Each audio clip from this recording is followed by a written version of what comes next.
नमस्कार साथियों, आप सभी का स्वागत है A1 कॉमर्स क्लासेस में। आप सभी ने जो प्यार दिया है, बहुत ज़्यादा प्यार दे रहे हैं आप लोग, बहुत अच्छा लग रहा है मुझे। और क्लास 12th की हम लोग अब इकोनॉमिक्स का भी वीडियो हम लोग के चैनल के माध्यम से आएगा। बहुत सारे बच्चे इकोनॉमिक्स के लिए डिमांड कर रहे थे कि सर इकोनॉमिक्स का वीडियो लाया जाए, तो इकोनॉमिक्स का भी वीडियो आप लोग के बीच अब आने वाला है। ठीक है, तो आज हम आप लोग सिलेबस का वीडियो देख लिए होंगे, सिलेबस का वीडियो देखे होंगे। सारा चीज़ मैंने इकोनॉमिक्स का बताया है कि किस चैप्टर से कितना नंबर का पूछा जाता है। ठीक है, तो सारा चीज आप लोगों ने देखा होगा, आप लोगों को समझ में आया होगा। फर्स्ट लेक्चर है हम लोगों का, और हम लोग आज जो है पढ़ जो रहे हैं, हम लोग लेक्चर जो स्टार्ट करेंगे चैप्टर नंबर फर्स्ट से स्टार्ट करेंगे। जो भी बिहार बोर्ड के बच्चे हैं, बिहार बोर्ड इस बार 2025 में एग्जाम देंगे, वो इस वीडियो को जरूर देखिएगा। अच्छा मार्क्स लाने के लिए ये वीडियो उनको देखना बहुत ज्यादा जरूरी है। ये जो हम लोग इकोनॉमिक्स ला रहे हैं, स्पेशली आर्ट्स और कॉमर्स दोनों के बच्चे देख सकते हैं। आर्ट्स और कॉमर्स दोनों के बच्चे ये वीडियो को देख सकते हैं, क्योंकि इकोनॉमिक्स आर्ट्स का भी सब्जेक्ट होता है और कॉमर्स का भी होता है। तो दोनों का मैंने कंबाइन करके कंटेंट रेडी किया है। तो आप लोग एकदम अच्छे से इस वीडियो को देखिएगा, और अगर वीडियो अच्छा लगे तो शेयर, बाबू शेयर जरूर करना है ना, ज्यादा से ज्यादा शेयर करना है आप लोगों को, क्योंकि शेयर नहीं कीजिएगा तो मजा नहीं आता है। तो शेयर आप लोगों को करना बहुत ज्यादा जरूरी है ना। तो शेयर आप लोग इसको करते रहिएगा, ठीक है, क्योंकि अगर शेयर नहीं कीजिएगा तो मजा नहीं आता है। तो अगर वीडियो अच्छा लगे तो लाइक भी करना है और कमेंट करना है फटाफट। ठीक है, चलिए आते हैं, आज का क्लास स्टार्ट करते हैं। तो इकोनॉमिक्स का फर्स्ट क्लास है, हम लोग व्यष्टि अर्थशास्त्र से स्टार्ट करेंगे। आप लोगों ने सिलेबस में जैसा कि देखा था कि दो पार्ट में डिवाइड किया गया है इकोनॉमिक्स को, एक व्यष्टि अर्थशास्त्र, दूसरा समष्टि अर्थशास्त्र, माइक्रो इकोनॉमिक्स और मैक्रो इकोनॉमिक्स। तो पहले पार्ट ए हम लोग देखेंगे अच्छे से, फिर पार्ट बी देखेंगे। ठीक है, तो चलिए स्टार्ट करते हैं। आज का जो सबसे पहला हम लोग का जो क्लास है, अर्थशास्त्र।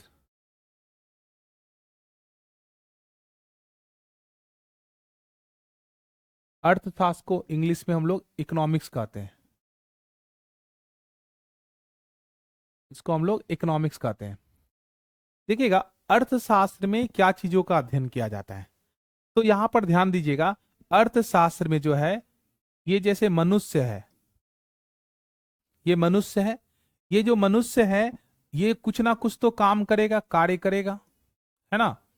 तो अर्थशास्त्र में मनुष्य के कार्यों का अध्ययन किया जाता है, मतलब मनुष्य जो काम करते हैं उसका अध्ययन किया जाता है। ठीक है, अर्थशास्त्र में देख रहे होंगे आप, अर्थशास्त्र जो है, अर्थशास्त्र को दो भागों में बांटा गया है। एक सबसे पहला अर्थ और दूसरा शास्त्र। अर्थ का मतलब होता है धन, और शास्त्र का मतलब होता है वैज्ञानिक अध्ययन, वैज्ञानिक अध्ययन। मतलब धन का वैज्ञानिक अध्ययन करना ही अर्थशास्त्र कहलाता है। मतलब अगर हम लोग धन का वैज्ञानिक अध्ययन करते हैं तो ये अर्थशास्त्र कहलाता है। ये जो मनुष्य है, ये मनुष्य कोई भी काम क्यों करता है, मनुष्य ये कोई भी काम क्यों करता है ना, कुछ ना कुछ धन कमाने के लिए। मतलब ये जो काम करता है कुछ ना कुछ धन कमाने के लिए। तो यहाँ पे जैसा कि आप लोगों ने पहला सेंटेंस यहाँ पे देखिएगा, पहला सेंटेंस यहाँ पे लिखा हुआ है, अर्थशास्त्र वह शास्त्र है जिसमें मनुष्य के उन कार्यों का अध्ययन किया जाता है जिन्हें वे अपनी असीमित आवश्यकताओं को संतुष्ट करने वाले सीमित साधनों अर्थात धन को प्राप्त करने के संबंध में करते हैं। मतलब यह व्यक्ति जो है, यह व्यक्ति जो भी काम कर रहा है, क्यों कर रहा है, अपनी असीमित आवश्यकता, क्योंकि मनुष्य की जो आवश्यकता होती है वह असीमित होती है। ठीक है, सीमित नहीं होती है। आपकी आवश्यकता असीमित होती है, सीमित नहीं होती है ना। जैसे सपोज डैट इस बंदे की फिर कभी शादी होगी, है ना, शादी होगी, तो इसकी आवश्यकता और बढ़ जाएगी, क्योंकि ये तो था ही साथ अब इसके साथ एक प्राणी और आ गया, है ना। उसके बाद कुछ एक साल दो साल के बाद इसके नन्हे मुन्ने राई आएंगे,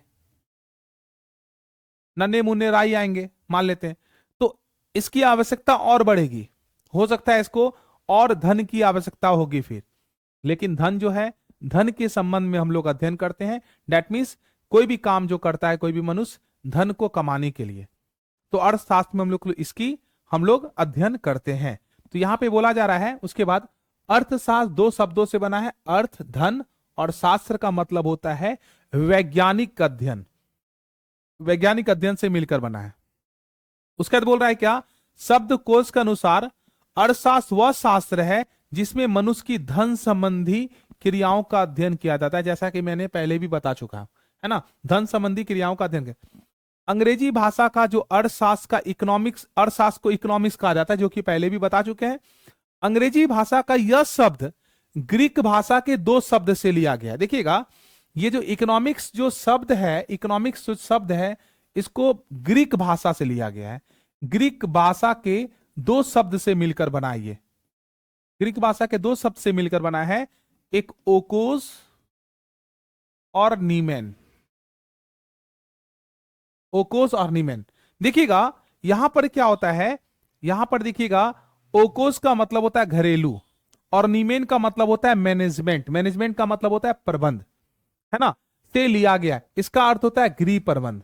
मतलब देखिएगा, मतलब ये ओकोस का मतलब होता है घरेलू, और नीमेन का मतलब होता है मैनेजमेंट। मैनेजमेंट का मतलब प्रबंध, जिसका अर्थ होता है घरेलू प्रबंध का मतलब गृह प्रबंध।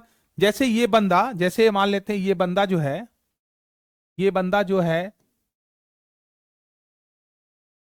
शादी करेगा, इसका नाम है फुल्का। फुल्का का शादी हुआ फुल्की से, ये फुल्की है, ठीक है। फुल्का का शादी हुआ फुल्की से, ठीक है, फुल्का का शादी हुआ फुल्की से। तो ये एक तरह से गृहस्थ जीवन में आ गया, ये गृहस्थ जीवन में इसकी जो रिस्पॉन्सिबिलिटी है वह गृहस्थ जीवन वाली आ गई। अब इसका दोस्त कोई बुलाएगा ना, चलो रे घूमने के लिए, नहीं जाएगा ये। क्यों? क्योंकि अब ये गृहस्थ जीवन में आ गया। फिर कुछ सालों के बाद इसका नन्ना मुन्ना राही आएगा एक ठो, ने इसका मतलब एक तरह से बोला जाए, इसका जो गृहस्थ जीवन आता है, तो गृहस्थ जीवन जैसे आएगा ना, तो इसकी जो आवश्यकताएं हैं, आवश्यकताएं जो है इसकी, वह एकदम बढ़ती चली जाएगी, मतलब अनंत हो जाएगी। अनंत या असीमित। विश्वास ना हो तो शादी करके बिल्कुल देख लीजिएगा। जैसे ही शादी करेगा, ये बोलेगी भैया हमको जो है ना फुल्का, भैया तो नहीं बोलेगी, है ना, तो या फुल्का को बोलेगी हमको लिपस्टिक चाहिए, जैसे नो लिपस्टिक ला के दीजिए हमको। दुर्गा पूजा का समय आएगा, बोलेगी साड़ी चाहिए, है ना, तो आवश्यकता बढ़ते जाएगी। अब देखिएगा, अभी अभी को जो अभी की जो लड़कियां होती है वो सुकुमार होती है, पूरा नहीं होती है, पूरा बहुत सुकुमार होती है एकदम। सुकुमार जो होती है, अब उसको क्या चाहिए भैया, वॉशिंग मशीन चाहिए, वॉशिंग मशीन ला के दीजिए हमको, है ना, वॉशिंग मशीन ला करके देंगे ही। तो आवश्यकता बढ़ते जा रहा है ना। तो उसके बाद बोलेगी हमको फ्रिज भी ला के दीजिए, फ्रिज भी हमको चाहिए। उसके बाद बोलेगी आयरन भी दीजिए हमको, है ना। तो धीरे धीरे आवश्यकताएं बढ़ती चली जाती है, बात समझ में आ रही है। फिर बोलेगी घर हमको सुंदर बना दीजिए एक तो अच्छा सा, सुंदर सुंदर साड़ी ला के देते रहिए बीच बीच में, फेयर लवली भी बोलेगी लाने के लिए। तो आवश्यकताएं बढ़ती चली जाएगी। और जो हम इनके पास जो साधन होगी, साधन हमेशा ध्यान रखिएगा, साधन आपका सीमित होता है। साधन का मतलब यहां पर धन से है, साधन का मतलब यहां पर धन से है। तो वही बोला जा रहा है, यहां पे देखिएगा, यहां पे बोला जा रहा है गृह प्रबंध। प्रत्येक गृहस्थ की आवश्यकताएं असीमित होती है, परंतु उन्हें संतुष्ट करने वाले अधिकतर साधन जैसे कपड़ा, भोजन आदि सीमित होते हैं। मतलब यहां पे जो साधन है, जैसे कपड़ा, कपड़ा सीमित मात्रा में होता है, क्योंकि अब आप जाके मान लेते हैं मॉल का, तो सब ये सारा का सारा कपड़ा तो खरीद नहीं सकते हैं। मन को कभी कभी देखते होंगे मारना पड़ता है। मन को मारना क्यों पड़ता है? क्योंकि मन को इसलिए मारना पड़ता है क्योंकि हम लोग जो है, अनलिमिटेड पैसा नहीं होता है किसी के पास, एक लिमिट मात्रा में पैसा होता है, साधन लिमिट मात्रा में होता है ना। तो ये सब लिमिट मात्रा में है। इन सीमित साधनों को ही धन कहा जाता है। मतलब ये जो सीमित साधन है, इसे ही धन कहा जाता है। मतलब यहाँ पे साधन का अर्थ है धन से है, ठीक है। तो ये जो मान लेते हैं फुल्का का शादी हुआ फुल्की से, अब ये बीच बीच में लिपस्टिक मांगेगी, वॉशिंग मशीन मांगेगी, सब कुछ जो मांगेगी, इसके पास इतना धन आएगा कहां से? इसलिए बाबू शादी विवाह कीजिएगा, एकदम सोच समझ के कीजिएगा, ठीक है। उसके बाद यहां पे देखिएगा, यहां पे बोला गया है इन सीमित साधनों को धन कहा जाता है। प्रत्येक गृहस्थ अपने धन का इस तरह से उचित उपयोग करना चाहेंगे कि वह अपनी अधिक से अधिक आवश्यकताओं को संतुष्ट कर सके। मतलब आपके पास धन की मात्रा जितनी है, जितनी भी धन की मात्रा है, आप उसमें कोशिश कीजिएगा कि आपका जितना आवश्यकता पूरी हो सके। आपका जो आवश्यकता है जितना पूरा हो सकेगा, ज्यादा से ज्यादा उतना आप धन की, मतलब जितना संतुष्टि आपको मिल पाए, ठीक है।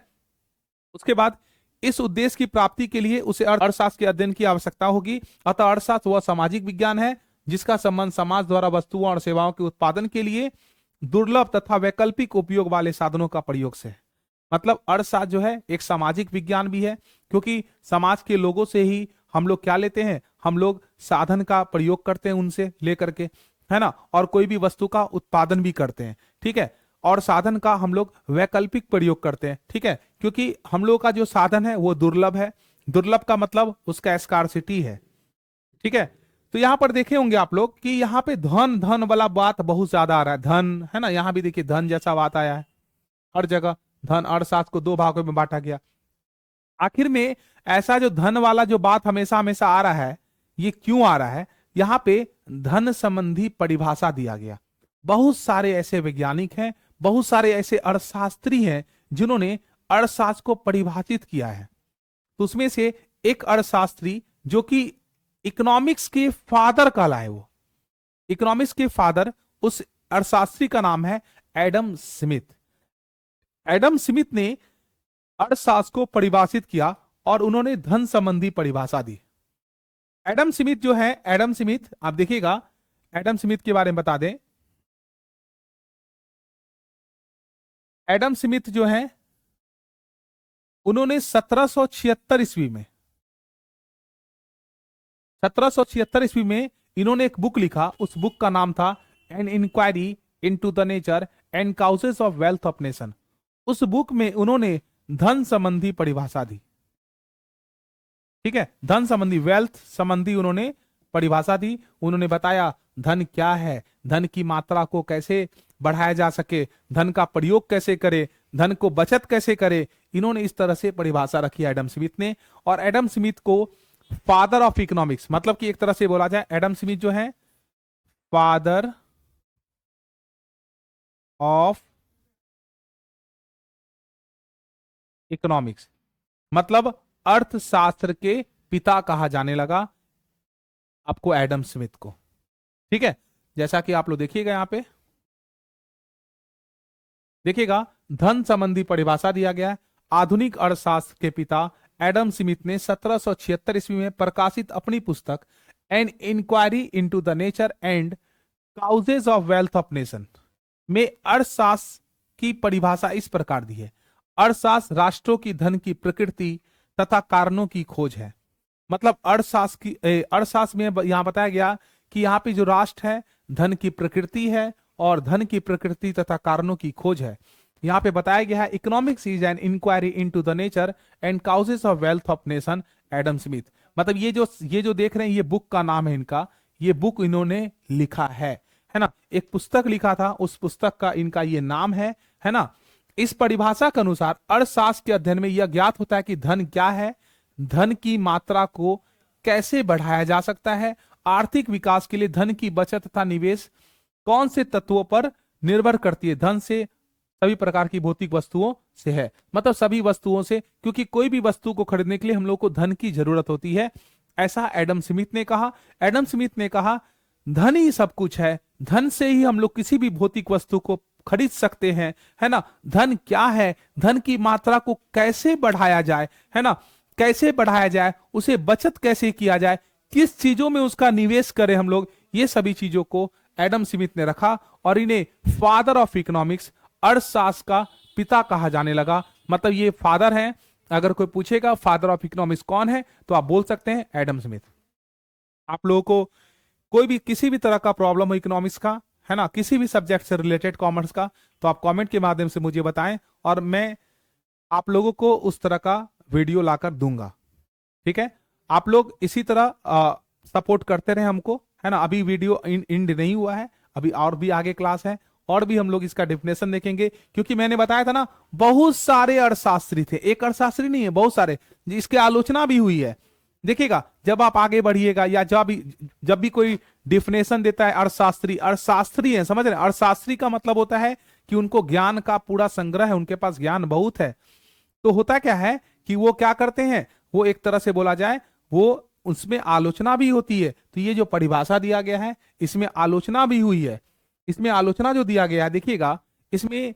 उसके बाद फिर भौतिक कल्याण संबंधी परिभाषा दिया गया। भौतिक कल्याण संबंधी जो परिभाषा दिया गया है वो मार्शल के द्वारा दिया गया है, मार्शल के द्वारा। मार्शल ने 1890 ईस्वी में 1890 ईस्वी में इन्होंने एक पुस्तक लिखा, principle of economics. Principle of economics इन्होंने पुस्तक लिखा। Principle of economics that means अर्थशास्त्र का सिद्धांत। इस इकोनॉमिक्स में, इस बुक में उन्होंने मानव कल्याण से संबंधित परिभाषा दिया।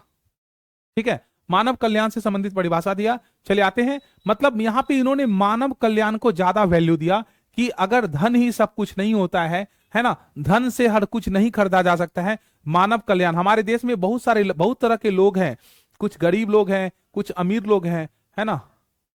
ठीक है, तो अमीर लोग गरीब लोगों को कल्याण कर सकते हैं, मानव का कल्याण कर सकते हैं। इससे हमारा समाज विकसित होगा और समाज के साथ साथ हमारा देश भी विकसित होगा, और जब देश विकसित होगा तो हमारे देश के लोग खुश रहेंगे, है ना। तो भौतिक कल्याण संबंधी परिभाषा, है ना, यहाँ पे डॉक्टर मार्शल ने 1890 ईस्वी में प्रकाशित अपनी पुस्तक प्रिंसिपल ऑफ इकोनॉमिक्स में अर्थशास्त्र की परिभाषा इस प्रकार दी है। अर्थशास्त्र जीवन के साधारण व्यवसाय के संबंध में मानव जाति का अध्ययन है। मतलब यहां पे मानव जाति का अध्ययन है, इन्होंने ऐसा कहा। यह व्यक्तिगत तथा सामाजिक कार्य के उस भाग का अध्ययन करता है जिसका घनिष्ठ संबंध मानव कल्याण प्रदान करने वाले भौतिक पदार्थ की प्राप्ति तथा उनके उपयोग करने से है। ठीक है, मतलब यहां पे पूरा का पूरा डायरेक्शन जो है मानव कल्याण से संबंधित है, ये मानव से संबंधित है, मानव के कल्याण से संबंधित इन्होंने परिभाषा दी। उसके बाद इन्होंने कहा इस परिभाषा के अनुसार अर्थशास्त्र में सामाजिक मनुष्य के उन कार्यों का अध्ययन किया जाता है जिन्हें वे अपना कल्याण बढ़ाने वाले भौतिक पदार्थों को प्राप्त करने तथा उनका उपयोग करने के लिए करते हैं। मतलब यहाँ पे भौतिक पदार्थ का जो भी प्रयोग करते हैं वो मानव अपना कल्याण को बढ़ाने के लिए करते हैं, इन्होंने ऐसा कहा। अर्थशास्त्र में अभौतिक पदार्थों या सेवाओं का अध्ययन नहीं किया जाता है, कोई भी अननेसेसरी, मतलब एक तरह से बोला जाए अभौतिक पदार्थ का अध्ययन इसमें नहीं करते, ऐसा मार्शल ने कहा। जीवन के साधारण व्यवसाय में से अभिप्राय मनुष्य के आर्थिक कार्यों से है।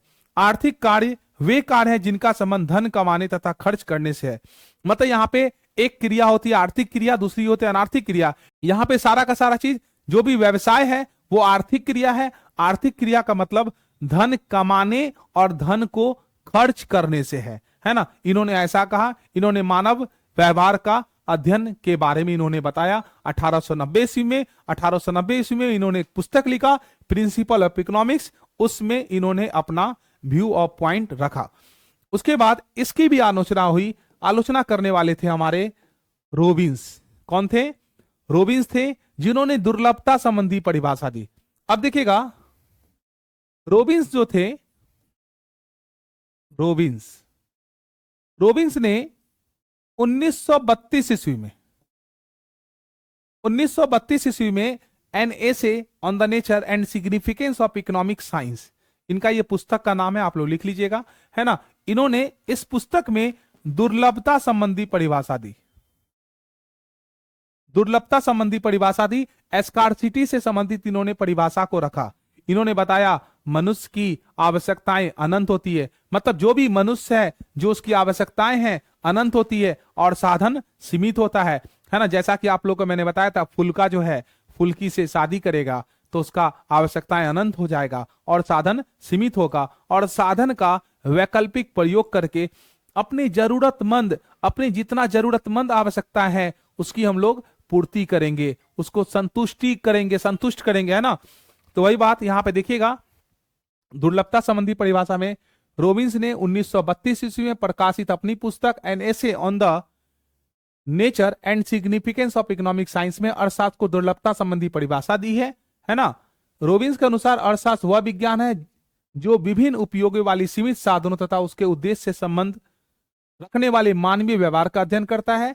ठीक है, उसके बाद देखिएगा, यहां पे इसको छोड़ दीजिए। प्रसिद्ध अर्थशास्त्री रोबिन्स के अनुसार अर्थशास्त्र मानव के उन कार्यों का अध्ययन कर जिन्हें वह अपनी असीमित आवश्यकताओं, दैट मीन्स को पूरा करने वाले सीमित साधनों की प्राप्ति के लिए करते हैं। मतलब यहाँ पे साधन का, ये साधन न केवल सीमित ही होते हैं अपितु इनके वैकल्पिक प्रयोग भी होते हैं। मतलब साधन सीमित होने पर उसका वैकल्पिक प्रयोग करते हैं कि कौन से वस्तु में अगर हम साधन का प्रयोग करेंगे, मतलब अर्थात धन का प्रयोग करेंगे, जिससे हमको संतुष्टि ज्यादा मिलेगी। जैसे सपोज दैट लीजिए, जैसे सपोज दैट ये बच्चा है, इसको आप 5 रुपया दीजिए, ये बच्चा को 5 रुपया दीजिए। ये जो है एक दुकान में जाता है, ये बच्चा दुकान में जाएगा तो क्या लेगा 5 रुपया का? इसको 5 रुपया से सबसे ज्यादा जो संतुष्टि मिलता है, हो सकता है वही चीज ले। मतलब ये या तो चॉकलेट लेगा, या तो बिस्किट लेगा। ये दोनों चीज में कुछ ना कुछ लेगा वो, क्योंकि इसको सेटिस्फाइड यही सबसे ज्यादा, या तो लेज लेगा या तो कुरकुरे लेगा, यही सब टाइप का चीज लेगा। हो सकता है, लेकिन वही कोई बड़ा आदमी जाए, कोई उसके पापा जाए या कोई भी जाए, तो बोलेंगे बाबू ये सब चीज मत लो, ये सब चीज नहीं लो। या कोई बोलेंगे, या ये खरीदने के लिए 5 रुपया में जाए, हो सकता है ये रोटी खरीदेंगे, ये भी हो सकता है। या ब्रेड खरीदेंगे, कोई ये ब्रेड खरीदेंगे, ये भी हो सकता है ना। तो वही बात है, जिसको जिस चीज में संतुष्टि मिलेगा साधन का, उस तरह से प्रयोग करेगा। सभी का अलग अलग सोच होता है, अलग अलग हर चीज होता है, इसलिए सब अपने अकॉर्डिंग। किसी को रजनीगंधा पसंद है ना, तो वो रजनीगंधा से संतुष्ट है। किसी को बिस्किट पसंद है तो वो बिस्किट को लाइक करेगा। तो पैसा का जो, धन का जो प्रयोग है, आप कहां पे कर रहे हैं ये आप पे डिपेंड करता है। जहां पर आपको ज्यादा संतुष्टि मिलती है और ज्यादा जहां पे संतुष्टि मिलेगा, आप उस चीज को पहले कीजिएगा। ठीक है, अब एक शराबी को 1000 रुपया दे दीजिए, वो शराब में खर्च कर देगा पैसा, सबसे पहला उसको वहीं संतुष्टि मिलेगा। लेकिन अगर कोई गृहस्थ जीवन जी रहा है और उसको अपने फैमिली, अपने बच्चों, अपने माता पिता, अपने वाइफ के बारे में वो सबसे पहले सोचेगा, उनके खाने के लिए सबसे बारे में सोचेगा। लेकिन एक शराबी को दे दीजिएगा तो वो क्या करेगा, वो पैसा वो पीने में डुबा देगा पूरा का पूरा, है ना। तो ये आप पे डिपेंड करता है कि आपका क्या ही है। उसके बाद यहां पे इन्होंने कहा, इस प्रकार अर्थशास्त्र असीमित आवश्यकताओं को पूरा करने वाले सीमित साधनों, जिनके विभिन्न या वैकल्पिक प्रयोग के चयन का अध्ययन है। मतलब यहां पे इन्होंने बोला क्या कि सीमित साधन का वैकल्पिक प्रयोग कीजिए, और जो आपका जरूरतमंद आवश्यकता है, जो महत्वपूर्ण आवश्यकता है, उसकी आप लोग पूर्ति कीजिए। इससे संबंधित इन्होंने, क्योंकि यहां पे साधन की स्कार्सिटी है, दुर्लभता है, स्कार्सिटी से संबंधित इन्होंने परिभाषा दिया। उसके बाद देखिएगा, उसके बाद आएंगे हमारे सैमुअल्सन भाई जो है नोबेल पुरस्कार से सम्मानित भी किया गया है इनको। ये आधुनिक अर्थशास्त्री हैं, नोबेल पुरस्कार से सम्मानित किया गया, और सबसे सफलतम, सबसे बेहतरीन, सबसे बेस्ट परिभाषा इन्हीं का है, सैमुअल्सन ने विकास केंद्रित परिभाषा दिया, ग्रोथ ओरिएंटेड डिफिनेशन। मतलब इन्होंने बोला देश का विकास करो, है ना, देश का विकास करो, है ना, देश के विकास से संबंधित इन्होंने परिभाषा दिया। नोबेल पुरस्कार विजेता अर्थशास्त्री सैमुअल्सन के अनुसार अर्थशास्त्र इस बात का अध्ययन करता है कि व्यक्ति तथा समाज किस प्रकार मुद्रा के माध्यम से, मतलब मुद्रा के माध्यम से किस प्रकार अथवा इसके बिना विभिन्न वस्तुओं के उत्पादन के लिए वैकल्पिक उपयोग वाले दुर्लभ साधनों का प्रयोग करते हैं।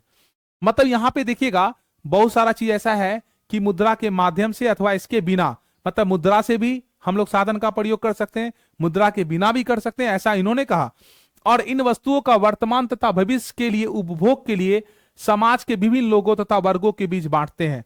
मतलब एक तरह से बोला जाए, हमारे समाज में कई तरह के लोग हैं, निम्न स्तर लोग हैं, मध्य स्तर लोग हैं, उच्च स्तर वाले लोग हैं, मतलब बहुत सारे लोग हैं। तो उसमें समाज में क्या करते हैं, के बीच बांटते हैं। यह साधन के बंटवारों में किए जाने वाले सुधारों के लाभ एवं लागतों का विश्लेषण करता है। मतलब यहां पे बोला जा रहा है, यह साधनों के बंटवारे, मतलब साधन का जो बंटवारा करेंगे, है ना, किए जाने वाले सुधारों, लाभों एवं लागतों का विश्लेषण करता है। मतलब इसका लागत क्या होगा, इसका लाभ क्या होगा, ये सभी चीजों का विश्लेषण किया जाता है। दुर्लभता और चयन को पृथक अलग नहीं किया जाता है। निर्णय लेने के लिए प्रक्रिया के सभी स्तरों पर दुर्लभता और चयन को अलग नहीं किया जा सकता है ना। इसमें मतलब यहां पे बोला गया है दुर्लभता और चयन को अलग नहीं किया जा सकता है, क्योंकि साधन सीमित मात्रा में है और साधन का वैकल्पिक प्रयोग करेंगे। जब साधन सीमित है तब तो यहाँ पे चयन की आवश्यकता हो रही है ना, क्योंकि दुर्लभता यहाँ पे रहेगा ही, स्कार्सिटी रहेगा ही, है ना, हमेशा स्कार्सिटी रहा है, मतलब ये रहा है कितना भी काम कर लीजिए आपकी आवश्यकता अनलिमिटेड होगा ही, है ना। तो यहां पर क्या होता है कि यहां पर कि चयन की मतलब चयन को अलग नहीं किया जा सकता है, दुर्लभता है तो चयन होगी। इन्होंने कुछ पॉइंट भी यहां पे रखा। उपभोक्ता के स्तर पर देखिएगा दुर्लभता का अर्थ क्या होगा, मतलब यहां पे हर एक चीजों पर मतलब हर एक आदमी पर इन्होंने अपना दुर्लभता के बारे में इन्होंने बताया कॉन्सेप्ट को। पहले उपभोक्ता के बारे में बताया। उपभोक्ता का मतलब होता है जो किसी वस्तु का उपभोग करता है। जैसे मैं टी शर्ट का यूज कर रहा हूं, मैं एक उपभोक्ता हूं टी शर्ट का। मैं घड़ी का यूज कर रहा हूं, मैं घड़ी का उपभोक्ता हूं, है ना। उन्होंने उपभोक्ता के बारे में। दुर्लभता का अर्थ है सीमित आय और चयन का अर्थ है आय का विभिन्न वस्तुओं और सेवाओं को खरीदने के लिए इस प्रकार का बंटवारा करना जिसमें उपभोक्ता को अधिकतम संतुष्टि हो प्राप्त हो। देखिएगा किसी भी उपभोक्ता का जो इनकम होता है, आय होता है, वह सीमित होता है, वह सीमित मात्रा में होता है ना। सीमित मात्रा में होने के कारण वह क्या करता है, चयन करता है। चयन का अर्थ होता है कि कौन सी वस्तु का चयन करे जिसको उसको अधिक से अधिक संतुष्टि मिले। जैसा कि मैंने एक उदाहरण दिया था, एक शराबी को 1000 रुपया रहे और एक गृहस्थ जीवन वाले के पास रहे। गृहस्थ जीवन वाला सब्जी खरीदेगा, रोटी खरीदेगा, कपड़ा खरीदेगा अपने बच्चों के लिए, लेकिन वही शराबी के पास रहेगा तो वो पैसा का शराब पी लेगा। तो वही बात है, जिसको जिस चीज में संतुष्टि मिलता है वो काम करते हैं। उसके बाद इन्होंने उत्पादक के स्तर पर कहा, मतलब अगर कोई प्रोड्यूसर्स है, दैट मीन्स हम कह सकते हैं कि जो सेलर है उसके व्यू में कहा। दुर्लभता का अर्थ उत्पादन के सीमित साधन एवं चयन का अर्थ विभिन्न वस्तुओं और सेवाओं के उत्पादन के लिए साधनों का इस प्रकार बंटवारा करना जिसमें उत्पादक को अधिकतम लाभ हो। अब देखिए दुर्लभता का अर्थ यहां पे क्या है, उत्पादन के सीमित साधन, मतलब यहां पे साधन सीमित है, यहां भी चयन करना पड़ेगा उत्पादक को कि कौन सी वस्तुओं का उत्पादन करे, क्योंकि इनके पास उतना धन नहीं है, उतना साधन नहीं है जो कि सभी वस्तुओं का उत्पादन कर सकते हैं। तो यहां पे कौन सी वस्तुओं का उत्पादन करे जिससे उत्पादक को ज्यादा से ज्यादा अधिकतम से अधिकतम लाभ हो, क्योंकि एक उत्पादक चाहता है हमको लाभ हो, एक उपभोक्ता चाहता है हमको संतुष्टि हो, जितना संतुष्टि मिल जाए। वो चाहता है 5 रुपया में सब कुछ मिल जाए। एक उत्पादक चाहता है हम ज्यादा से ज्यादा रेट में बेचें ताकि हमको क्या हो, हमको लाभ हो। राष्ट्रीय स्तर पर, नेशनल लेवल पर देखिएगा दुर्लभता का अर्थ सीमित राष्ट्रीय साधन एवं चयन का अर्थ साधन का इस प्रकार से प्रयोग करना जिसमें सामाजिक कल्याण का अधिकतम स्तर प्राप्त हो। देखिएगा अगर मान लेते कोई भी गवर्नमेंट क्या सोचती है, हमारे जो भी इंडिया के जो भी लोग हैं सभी का मानव कल्याण हो, है ना, सामाजिक कल्याण हो। एक तरह से दुर्लभता का अर्थ यहाँ पे सीमित राष्ट्रीय साधन, मतलब राष्ट्र में एक सीमित साधन है, लेकिन सीमित साधन का जो है चयन का अर्थ क्या है यहाँ पे कि हमारे समाज के लोगों का यहाँ पे कल्याण हो। जैसे सरकार बहुत सारी योजना देती है, इंदिरा आवास योजना, है ना, कोटा योजना, उसके साथ चावल गेहूं की सुविधा देती है जो भी गरीब लोग हैं, है ना, समाज के कल्याण के लिए। ठीक है, उसके बाद अंतरराष्ट्रीय स्तर पर भी बताया इन्होंने। इसीलिए तो डेवलपमेंट, क्यों, डेवलपमेंट से संबंधित इन्होंने परिभाषा दिया। इन्होंने एक उपभोक्ता के बारे में बताया, एक उत्पादक के बारे में भी बताया, और साथ ही साथ एक राष्ट्रीय लेवल पर, उच्च एक तरह से नेशनल लेवल पर, और उसके बाद इंटरनेशनल लेवल पर भी इन्होंने बात बताया। इन्होंने बताया दुर्लभता का अर्थ सीमित अंतरराष्ट्रीय साधन, मतलब अंतरराष्ट्रीय साधन भी सीमित है, एवं चयन का यहां पे बताया, चयन का साधनों के इस प्रकार से प्रयोग करना है जिससे अंतरराष्ट्रीय व्यापार में अधिकतम लाभ प्राप्त हो सके। जैसे कि आप लोग इकोनॉमिक्स में पढ़िएगा एक्सपोर्ट और इंपोर्ट के बारे में, मतलब हमारे इंडिया का जो बिजनेस है दूसरे देशों में भी होता है, नेपाल में होता है, चाइना में भी होता है, अमेरिका में भी होता है, हर जगह हर एक कंट्री का कोऑर्डिनेशन होता है बिजनेस में। तो अंतरराष्ट्रीय लेवल पर भी हम लोगों को कोऑर्डिनेशन रखना पड़ता है, अंतरराष्ट्रीय लेवल पर भी हम लोगों को व्यापार को फैलाना पड़ता है, नहीं तो हमारे देश में जो उत्पादन हो रही है दूसरे देशों में नहीं बिकेगी तो फिर वहां से फिर हम लोग को सामान कैसे आएगा।